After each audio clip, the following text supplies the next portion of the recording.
गति 100 शब्द प्रति मिनट। डिक्टेशन शुरू होने में समय शेष है 5 सेकंड।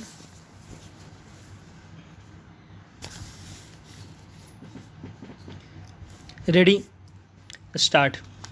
पहले कई खाड़ी देशों और फिर OIC Organisation of Islamic Conference ने बीजेपी प्रवक्ताओं के बयान को लेकर एक ही दिन जिस तरह की तीखी प्रतिक्रिया जताई है उसे किसी भी रूप में सामान्य नहीं कहा जा सकता।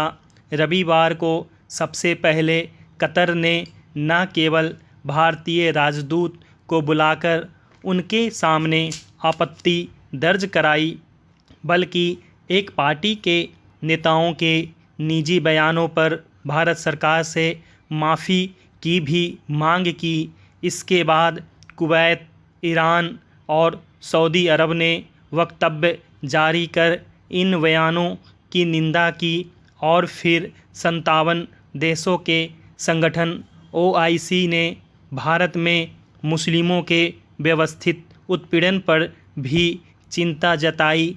इनमें सबसे ज़्यादा गंभीर मामला निश्चित रूप से कतर का था, क्योंकि उपराष्ट्रपति वेंकैया नायडू उस दिन कतर में ही थे।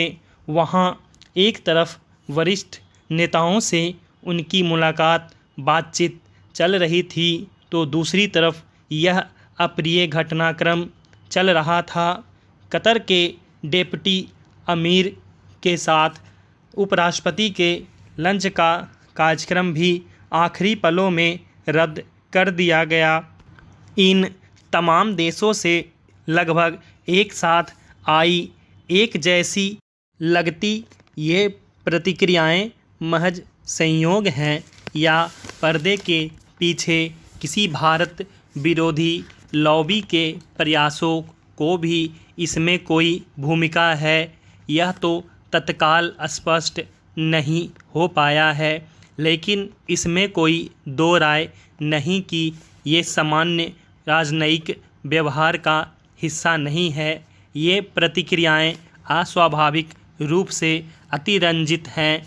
इसमें कोई शक नहीं कि बीजेपी प्रवक्ताओं के बयान बेहद आपत्तिजनक और निंदनीय थे, लेकिन उन बयानों को भारत सरकार से जोड़ना मुनासिब नहीं है।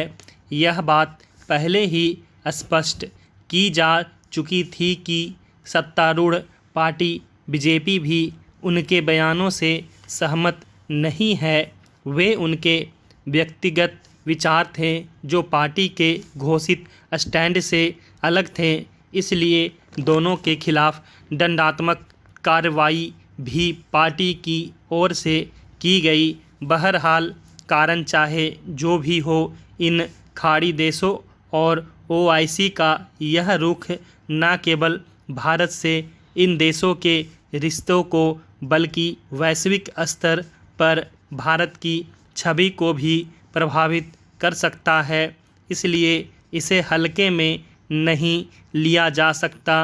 राजनयिक स्तर पर इन देशों के साथ ज़्यादा सक्रिय रूप में एंगेज होने और यह सुनिश्चित करने की ज़रूरत है कि भारत सरकार के रुख या भारत में हो रही घटनाओं को लेकर किसी तरह की गलतफहमी इन देशों में जड़ न जमा सके।